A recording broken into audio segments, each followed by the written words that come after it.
Ako po si retired Major General Mau Aplasca, ang Sergeant at Arms ng Philippine Congress. Noong araw, nung kami ay mga junior officers pa sa Camp Crame, sumali ako sa isang grupo ng Christian officers. Ang tawag namin doon sa grupo namin na Core Movement, Christian Officers Reform the Police Service Movement. Ilan lang kami, di pa kami lalampas ng 10. At kami ay nagsama-sama at gusto namin mag-contribute sa transformation program ng PNP. Pero yung konsepto ng transformation na gusto namin i-contribute sa PNP ay gusto namin isama yung spiritual dimension ng pagbabago ng ating mga kapulisan. Noong mga panahon na yun, if we talk about spirituality, if we talk about that, parang ang tingin sa amin ng mga kasama namin is tinitingnan yan bilang isang weakness ng isang opisyal na hindi namin magagawa yung aming tungkulin ng maganda. But over the years, napansin naman namin na instead of weakness ito pa ang naging strength namin para magpursige na gawin namin ng maigi ang aming mga tungkulin.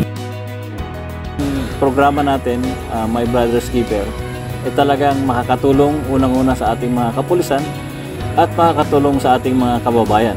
And of course, I think this is by God's design dahil marami tayong nahihikayat dito sa programa na ito at marami tayong nababagong buhay, na-restore ng mga relationship. At ito yung experience ng ating mga kapulisan. In fact, this is also my experience. Dito rin ako na bago nung sumama ako sa yung maliit na grupo namin nung araw through our values coaches na nag-volunteer din sa amin. Sinare ko lang yung aking experience sa aking mga kapulisan because of this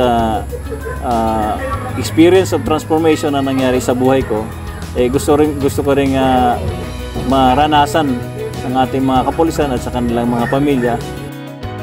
Saludo ako sa ating mga values coaches dahil sa ngayon nakita ko tumanda na rin sila, nakatulad ko noong araw, batang-bata pa itong mga values coaches na kasama namin, pero sila nandyan pa rin sila.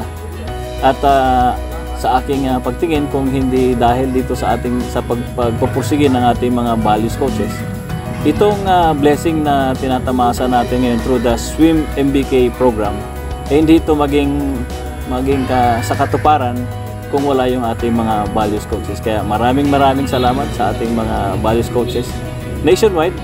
Ang tawag ko nga sa kanila, sila yung mga kanta ito yung wind beneath our wings. Alam nyo, yung mga values coaches natin, sila yung bumubuhay ng enthusiasm ng ating mga kapulisan para gawing tama yung kanilang pagsiservisyo sa ating mga community. Sa ating mga PNP personnel, ako natutuwa dahil ang response po nila dito sa programa natin kung ano yung nung araw na inaayawan nila yung pag Bible study, sharing, ito naman yung kabaliktaran ngayon. Nakikita natin na ang mga kapulisan natin, they look forward dun sa weekly meetings nila with their values coaches. In fact, hinahanap na nila, kulang na yung 1 meeting per week. Gusto na nilang mas marami ng meeting. At saka natutuwa ako pag nakakarinig ako ng mga testimonies ng ating mga kapulisan na sila talaga, nakita nila na nagbago yung kanilang mga buhay. At nabago din yung mga buhay ng kanilang mga miyembro ng mga pamilya. So I'm proud of them dahil na-appreciate nila na pag ang Diyos pala gumalaw sa buhay nila, walang imposible. Ako po si retired Major General Mau Aplasca, ang Sergeant at Arms ng Philippine Congress, and I am my brother's keeper.